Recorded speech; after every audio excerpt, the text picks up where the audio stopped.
Hey guys, welcome to my channel Joboy Techie. Hope you all are doing fine. And I have with me the Samsung Fit 2. Now there are some things that I like about the smartband and some things that I don't. You can get this for 4,000 Indian rupees, and yes, it is 1,500 rupees more than the others in the competition, like the Mi Band 5 or the smart bands from Honor or even the newly launched OnePlus band. But if you want to maintain that Samsung ecosystem among your devices, or if you trust a brand like Samsung, then you could spend 4,000 rupees and buy this. But what is it that makes this smart band different from the others?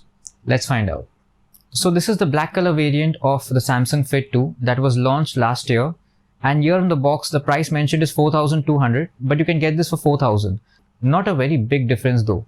And when it comes to the specifications, nothing much was mentioned on the box. But on the back, they have mentioned some smartphone requirements to run the smart band. So after opening the box, you'll notice the smart band itself, and by the first impressions it looks similar to the Mi Band 5. Then right at the bottom there is another box that contains an instruction manual which you can read and a warranty card, and along with these the charging cable. Now I don't understand nowadays why these manufacturers provide small cables with their smart bands or smartwatches. Just doesn't make sense to me. So to attach the charger, you'll have to snap the two marked points into the smart band on the back, and you'll have to do that very carefully because it's not magnetic. So to power on the device, you have to connect it to the charger. Then once it boots, I recommend you to charge it for a little more time, and once you feel it's enough, the next step is to download the Samsung wearable app. Once you open the app, you get options of all the Samsung wearables. All you have to do is just choose the Samsung Fit 2. After that, it will ask you for some basic permissions without which you won't get to use some features. Then it will ask for pairing, and it will start installing some of the plugins in the smart band. This is going to take around 5 to 6 minutes. Now this smart band supports Bluetooth 5.1, so you might face the least connectivity issues in future. Once the basic setup is done, you can use the smart band. But before you do so, make sure to jump into the band software menu on the app to download and install the latest update, which will again take 5 to 6 minutes of your time. Now when it comes to the build quality, it's pretty much okay. Looks similar to all the other smart bands out there. You get a 1.1-inch AMOLED display with a touch control button at the bottom, and the strap is also of decent quality. And yes, you can detach the strap in case you have another one. Now there's no IP rating mentioned on the website or even on the box, but in the instruction manual they have mentioned that it is water and dust resistant. And at the same time, they have also instructed not to use it while swimming or where the waves are strong. So this is something to take note of. And yeah, I've used it while working out, and I've not faced any major issues at that time. So yeah, finally the Samsung Fit 2. Now the operating system is not similar to the Mi Band 5 or the others. This home button here acts as the back button as well. If you swipe right, you'll be able to access the notifications, which I'll talk about later. And if you press the settings option, it will directly open the notification settings on the Samsung wearable app. If you swipe down, you get some quick controls that you can toggle. The first is the brightness option, and below that is the do not disturb feature. Now you get the option of controlling the brightness from the smart band, or else you can even do it from the display menu of the Samsung wearable app. The next option is the music control, where you can pause, play, or even play the previous track or the next track, and you can even control the volume from here. And below that, you get the option of choosing silent mode or vibration mode based on your liking. Then the next is the water lock option, where the touch option gets disabled in case you want to use this in extreme situations. Once you select the water lock option, it will look like this. And to disable this option, just select the menu button, swipe up, and then swipe down. The next is the Find My Phone option, where after selecting this, your smartphone will just start ringing if it is in the Bluetooth range. The next one is night mode, and below that you get the option menu, where you can either restart the device or reset the smart band. Now unlike other smart bands, you can't swipe up and access the menu. In this case, you have to swipe left, and the first default widget you'll get in this is step counter, heart rate monitor, and sleep monitor all in one. Then you get various workout options like walking, running, cycling, swimming. The next is the stress monitor and a breathe counter option, which can help you with some breathing exercises.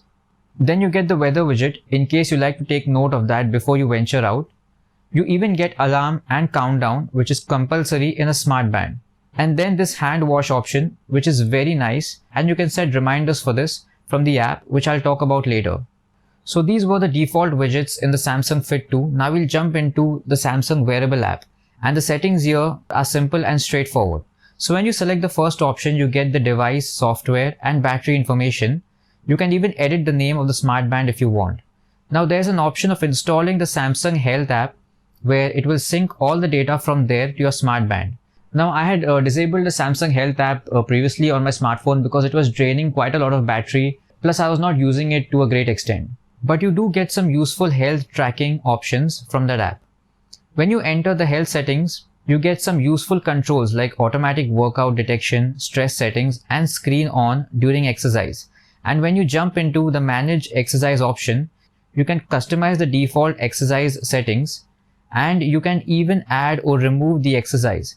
And below that, you get a ton of workout options, which I don't think is available in any other smartband out there. So if you are serious about keeping a track of all your workout, then this smartband will handle that for you. Then you can add your alarm from here, but remember the smartband is only going to vibrate in all cases. Then you can even change the weather settings from here, like when you want it to auto refresh or syncing of the data. Then you get the hand wash option, and you can even set your reminders from here. Next, in the notifications menu, you get some useful controls like show only while wearing. This is quite a useful option as it helped save some battery life. Then you can even disable notifications when you are using the smartphone so that both don't buzz at the same time. Next is the widgets, where you can customize the order or even remove them based on your usage. Then you get the vibration option, where you can manually disable it from here or even the smartband. In the advanced menu, you get the wake up gesture, which is mandatory for every smartband or smartwatch. Then you can control the water lock from here as well, along with the do not disturb feature of your smartphone. Now when it comes to notifications, the Samsung Fit 2 is one step ahead of the others. You get the option of quick replies from your smartband, and you can even customize those quick replies from the Samsung wearable app, where you can add, delete or edit the default quick replies. Now I found this option very useful, taking into consideration the fact that there are many smartwatches out there that cost nearly 10,000 and they do not have the reply back feature or even the quick replies feature. So other than WhatsApp, it easily supports apps like Gmail, Telegram and Signal as well. But there is a drawback here. You won't be able to view all of the messages sent by the same person. It will only display the newest message. There is no support for emojis as well, but it does display the heart emoji. Now that is sweet from Samsung, but not practical. When it comes to watch faces, you do get multiple options to choose from the Samsung wearable app, and it updates the watch face on the smartband in no time. In terms of battery life, you won't face any issues. This comes with around 13 to 14 days of usage if all the features are active. Brightness at 100% and screen timeout of 30 seconds. And if you limit all of this, Samsung claims that you could get up to 21 days. So my final verdict is that if you want to maintain that Samsung ecosystem among all of your devices, or if you want that quick reply feature on your smartband, along with that wide range of workout options, then you can surely spend 4,000 Indian rupees, which is nearly 1,500 more than the others. So my overall rating for the Samsung Fit 2 would be 4 out of 5. Guys, if you like this video or if you found it informative, then hit the like button. And don't forget to subscribe to my channel to get updates about my new videos. Stay safe, take care of yourself till then, see you next time.